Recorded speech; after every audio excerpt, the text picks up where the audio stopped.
Retaliation. Across the cosmic expanse, it's a concept understood by all life forms, ingrained in their very essence. Some species dabble in it, others excel, yet it was humankind that honed it to a fine art. As humanity's reach extended into the stars, they did so with gestures of friendship and open hearts. They laid claim only to worlds devoid of sentient claimants. Initial misunderstandings were inevitable, yet those were ironed out through effective dialogue. Communication challenges are par for the course when a civilization first mingles with the interstellar community. Humans once attempted to settle a world, only to discover the UOA had preceded them. The atmosphere bristled with tension, but with time, understanding was reached. Henceforth, humans chose to inhabit only those planets without prior claimants.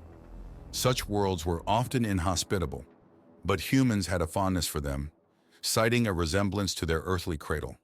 This preference should have been an early hint. Thus, humanity's presence permeated the galaxy, engaging in no conflicts and finding themselves undisturbed. Their reputation for peace and a nonviolent ethos grew. Whenever possible, they would employ diplomacy and agreements to deflect conflict. Fleeing was their last resort and a seldom necessity. Pacts with humans were coveted, bringing with them numerous boons: superior spacecraft, bountiful sustenance, a treasure trove of knowledge, widespread infrastructure dotting the cosmos, unparalleled healthcare, and most importantly, the camaraderie of humans. The value of their friendship surpassed all other offerings. Accepting humanity's hand in friendship meant assurance of steadfast support. A human would forsake all to aid a friend, a sentiment echoed by their species. They led the charge in aiding others post-calamity or assault, investing tirelessly in reconstruction, never ceasing until those affected were in a state better than before the turmoil. I've witnessed humans laboring to the point of raw hands to repair an elder Jijua's abode devastated by a meteor strike. In the millennium since humans became interstellar inhabitants, only a single species clashed with them, the Asterkians. This aggressive and domineering species thrived on plundering and subjugating others, often taking lives if not enslaving them outright. They imposed tributes on the worlds within their grasp, and compliance was the norm. Should any planet resist, Asterkian warships would arrive with their formidable troops to extract their demands by force, typically seizing all provisions and abducting the women and children, leaving the males to perish or starve. Resistance was futile. The Asterkians were elite warriors with unrivaled weaponry, while most other species, though less pacific than the humans, shunned conflict. On an ill-fated day, the Asterkian monarch set his sights on a human settlement, Dramos, a modest colony of a few million souls. The Asterkians harbored a deep-seated aversion to humans, possibly due to their diametrically opposing natures. One reveled in violence, the other cherished peace. One subjugated, the other assisted.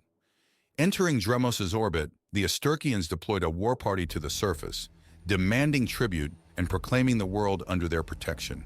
The humans declined, yet offered aid to meet the Asterkians' needs. Such an offer only fueled Asterkian fury, as bargaining was a challenge to their authority.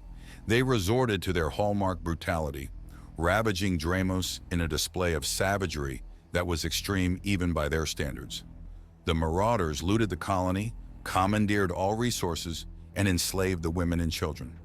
The men faced a grim fate, herded and executed en masse. With their violent raid concluded, the Asterkians obliterated the remnants of life on Dramos, leaving it a sterile wasteland in the wake of their departure. Incited by their recent bloodshed, the Asterkians, emboldened and unchallenged, set their sights on another human world. This time they eschewed their usual tactics of looting.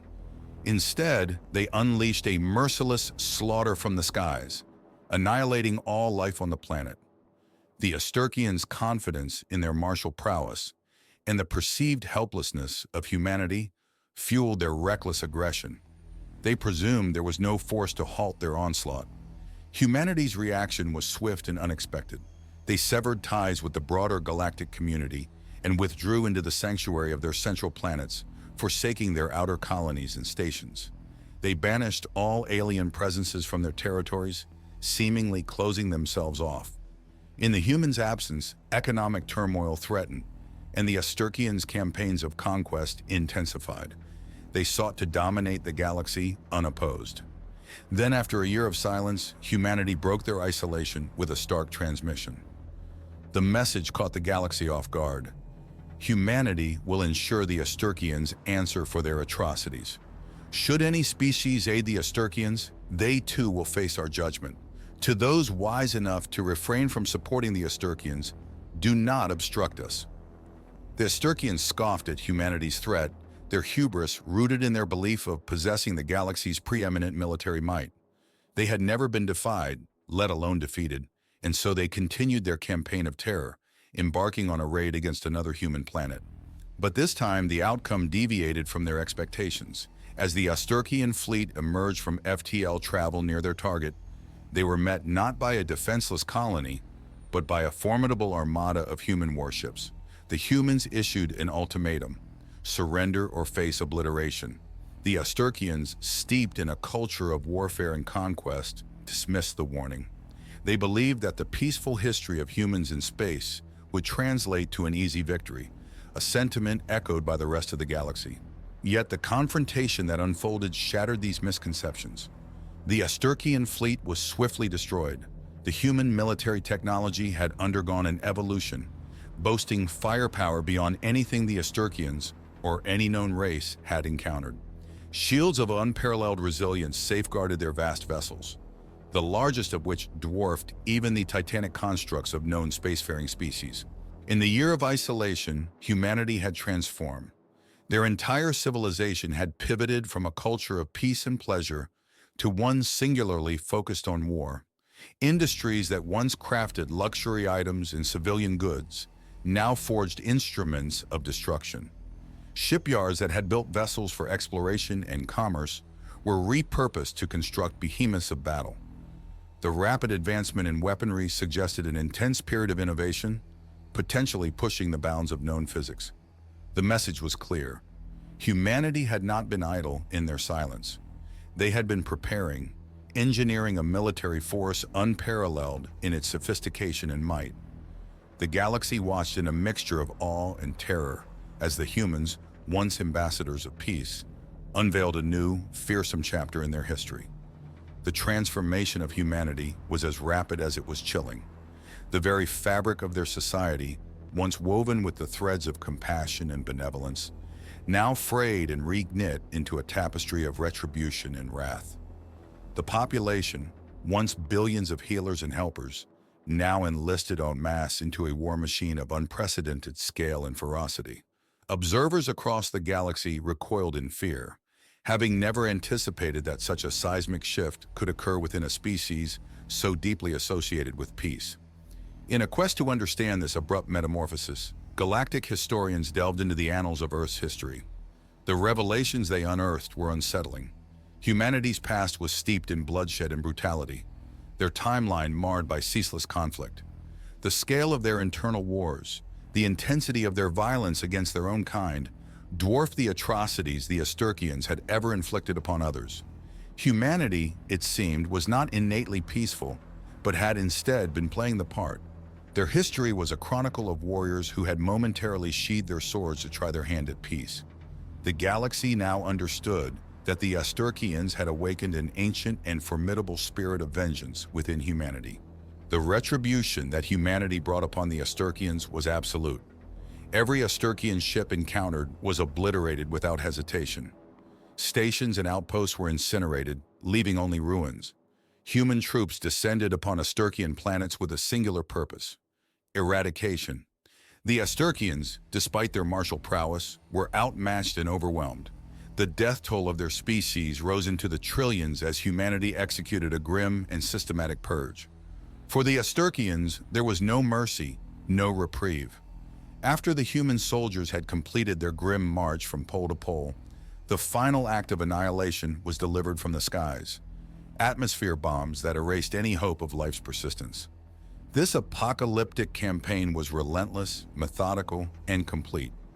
Only the enslaved, the victims of Asterkian aggression, were spared. They were liberated from bondage as their captors were erased from history. The message was unequivocal. Humanity, Once the galaxy's advocate for harmony and collaboration had returned to its primordial roots of war, exacting a vengeful justice that would forever alter the galactic order. The Asturkians, once the harbingers of terror, had been expunged from the cosmos, their extinction a testament to the resurgent wrath of a species reborn in the fires of its ancient martial spirit. The final chapter of the Asturkian saga unfolded with a somber gravitas that resonated across the galaxy. Humanity, having decimated the Asturkian presence with a cold and calculated efficiency, converged upon the beleaguered homeworld of their adversary. The expectation of a final catastrophic massacre loomed, but the humans chose a different, albeit no less grim conclusion. Herding the Asturkian population onto dilapidated colony ships, humanity orchestrated an exodus of the defeated race. The Asturkian king and his retinue were relegated to the detached sterility of an observation craft, forced to bear witness to the final act of their civilization's undoing. The humans, harnessing the devastating power of a star bomb, ignited the core of the Asturkian planet, transforming it into a blazing star, a pyre for a once dominant species. As the last vestiges of Asturkian society succumbed to the inexorable pull of the newborn star, the king was subjected to the ultimate penance, watching the eradication of his people and the destruction of their ancestral home before being consigned to the same fiery fate. The galaxy recoiled in horror at the spectacle of humanity's vengeance. The pervasive fear was that this newly reawakened martial humanity might turn its gaze outward, imposing its will upon other worlds with the same ruthless finality. But humanity did not continue on a path of conquest and subjugation. Instead, they renounced the instruments of war that had brought them their Pyrrhic victory. Weapons were dismantled, reforged into tools of creation and sustenance. The mighty warships, once the harbingers of death, were repurposed into havens for refugees and the displaced, a testament to humanity's attempt to atone for their wrathful campaign. In this act of disarmament and reconstruction, humanity sent a silent, powerful message to the galaxy. They had displayed a capacity for war to a degree that had never been seen, and now they chose to step back from that precipice to offer peace and sanctuary instead of domination. The galaxy understood that humanity's return to peaceful coexistence was not a sign of weakness, but a choice made from a position of unassailable strength. No longer would humanity be perceived as an easy target or a passive observer.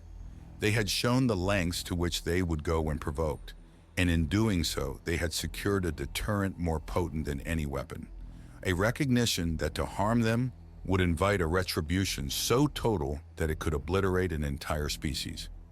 Thus, with a newfound respect, perhaps even fear, the galaxy watched and hoped for peace, for the alternative had been made starkly clear in the fate of the Asturkians.